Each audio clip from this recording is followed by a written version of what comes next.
I want to talk about a subject that is so dear, so, so dear to my heart, which is women's empowerment.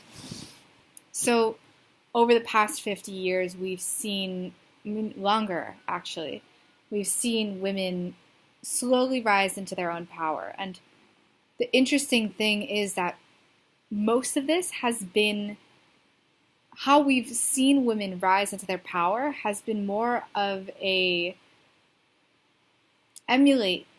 They're like emulating what they're seeing men doing because we see that's what's in power, and that is what the story of the submissiveness has been. It's like, oh, well, we need to be just as powerful, so we're going to show up the way the men do. Um, I think the beautiful thing about what we're in right now, which is what I call fourth wave feminism, there may be others who call it something similar or the same, is that we're slowly giving birth to a generation of women who are waking up to what it means to be empowered in feminine energy. When we're fighting fire with fire, we don't actually take out the fire, we create a bigger fire, right? When, in the 70s, as the women's rights movement started happening more and more, especially in the United States, we have access to birth control and women could be in the office, and so many changes were happening, which were so important. So important. Without any of this, we wouldn't be where we are right now, where we can dive even deeper into what it means to wake up to feminine empowerment. So I have so much gratitude for my mother and every single woman in her generation that led this fight. If I wasn't raised by someone who fought so fucking hard to live as a woman in a man's world, I wouldn't be able to be here to know that although she did her best and she did a damn good job of it, I wouldn't be able to be here to know that what it means to be an empowered woman in my own journey and what I have spoken to so many of my clients about is something so different. It's being empowered in our intuition. The only way we can be empowered in our intuition is when we slowly learn to hold space for the noise in us, the noise of conditioning, the noise of core wounds that happen when, below the age of 5, fears of abandonment or unworthiness or, all of these things that affect our self-esteem on a really subtle level that without practice, we're totally unconscious to. And we think we're conscious. But without real practice of traditional yoga, not just asana, but of meditation, of energy practices, once we really become aware of our subconscious mind, we're going to continue to be guided by it, right? And that subconscious mind is there as it's protecting us. It's what we've been taught. We were taught, okay, to be an empowered woman, we need to fight for it, and for me, that didn't really work. As someone who's highly sensitive and intuitive and feminine in a lot of ways, to fight for that recognition, to fight to try to prove my worth, what is that coming from, right? And I see so many women doing it. It's just speaking with a client who works in a male-dominated industry, and she works so hard to hold her space in it, and she is so powerful for that, and so, it's so amazing to watch that.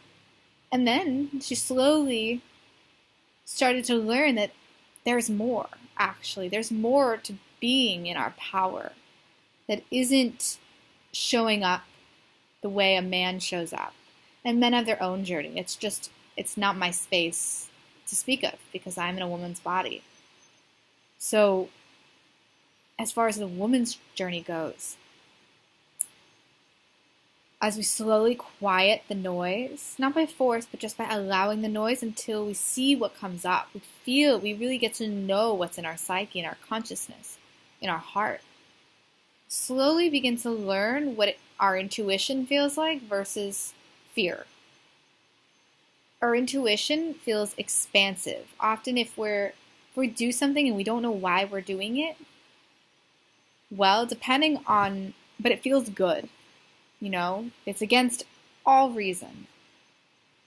It's usually your intuition. It could be a lot of different things depending on the person and their situation, if they're so trapped in their noise, but more often than not, it's intuition. I'll give an example.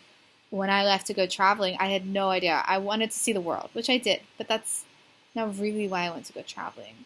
When I went to study yoga, I liked it. I'd been practicing it for a long time, but and I was interested in the spiritual side of it, but I didn't know why I was studying yoga. I didn't have it all planned out. I had nothing planned out. I had a one-way ticket to Guatemala and then Israel, and didn't really turn back after a few years in India and Bali and traveling the world until I realized, why the hell have I done all of this, right? I had no idea. There was no plan for it, but there was something in me so much stronger than any other fear of what could happen or anything that other people heard about in these countries. It didn't even cross my mind. The desire to follow this was so much stronger, and I had no idea why or where it was taking me. And that's really how we know that it's our intuition, because it expands, and as we continue to follow it, although there are challenges that arise, there are unprocessed emotions sometimes, at least in my journey, that arise for us to look at. But when we're really following that intuition, no matter what, we're always exactly where we need to be. And every single person on the planet has this ability. It's not about just women waking up to their power because they were born in a female body, or even if they transitioned into a female body. The body plays a role, of course, on the social level, but it's not really who we are, right? So when I speak of women's empowerment, I'm not just speaking about people who identify in a female body based on their chromosomes or their hormones or their genitalia. It plays a role, definitely, but it's something much deeper. This intuition, this intuitive force, this is the life-giving force. As women, we have this power to give life. That's the force I'm speaking of, this life-giving force that no matter, we don't know why, but we have to follow it. And one thing leads to another, and we find ourselves waking up to who we are, to experiencing love. A love we've never felt before, because most of us haven't.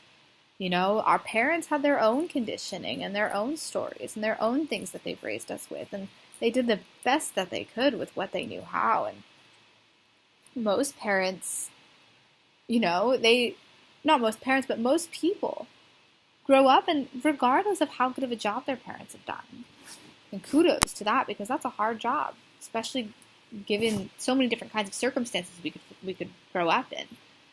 But we all grow up with core wounds, we all have our stuff. And, the yogis trace it back to past lives. If you have experience with that and you trust that, then great. If your experience is more with something happened as a child or anything, it just happened throughout your life, whatever it was, it's your experience.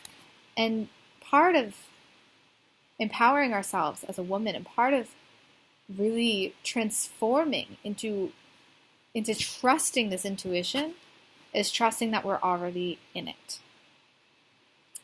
Even when we're in the throes of emotional crisis or physical illness, or completely following what we think our society expects us to do, or our parents expect us to do, or our partners, or our kids. Even when we're doing that, that life-giving intuitive force is still guiding us. Because for some people, we need to fall asleep to who we are in order to wake up to it. Some people, I don't know anyone who was just born awakened without any troubles in their life, actually. But some people find this path at a different point in their life. And some people choose to wait until later in their life, and that's all okay, because the point is that we're still on it. And the sooner that we choose to find a practice, a meditative practice to help us hold space for our thoughts and our feelings and everything that's arising in us, as we can create that, we can create space to listen to our intuition. And by listening to this intuition, we are slowly becoming more and more empowered in our feminine energy. And as women, this is so important. As we follow our intuition, this is what gives us power. This is what allows us to ground so deep in our sense of security and our sense of self-love. And I don't mean just a massage or a pedicure, which works. It's nice. It feels good. It definitely, I enjoy a good pedicure and a good massage any day of the week. But real love, it's an experience. And if you don't know if you've really felt it, start meditating. Start practicing kriyas. Paint. Sing. Do what right. Meditate. Just do anything that puts you in this space of flow. Because in that space, every time we choose yes to ourself. We choose yes to our intuition. We choose yes to this force that's guiding our life. But if we spend our whole lives saying no to it, there are just more obstacles to move through later on when we do try to change over. But it's still possible. It's just there's more stuff that comes up because we've said no to it for so long. So we have to learn to trust ourselves again. But we can learn to trust ourselves at any time in our life. It doesn't matter when, But as we continue to say yes to that voice so deep in our womb, so deep in the core of our soul that we don't even know where it comes from, and it gets all reason, and we just say yes to it, this is how we learn to empower ourselves. This is how we learn to choose love. And this is what this fourth wave of feminism is really about. The world waking up to this intuitive nature, to the truth of who we are, not who we think others want us to be, who we are. And it doesn't come without its own challenges. It doesn't come without its own fears, crises, heartache. But I know and I trust, I guess I don't want to say I know, but I trust it's worth it. Because we live our lives, the life that was meant for us. And who doesn't want to live their own life? Who doesn't want to know who they are? So this being said, I also wanted to make an announcement that I'm opening up some slots for women's wellness coaching, where we will combine different practices, different tantric practices, yoga practices, meditation, journaling, and expressive art therapies, along with life coaching, for an entirely integrated approach to helping you return to your intuition, giving you the tools, and empowering you as a woman in what that means for you. And although this is particularly for women, if you identify as a woman in any way or want to get back in touch with this energy and you live in a male body and identify as cisgender or as a male or somewhere else on the gender wheel, then just send me a message, because this work is about empowering ourselves in our intuitive nature and rising to what it means to worship the goddess, right?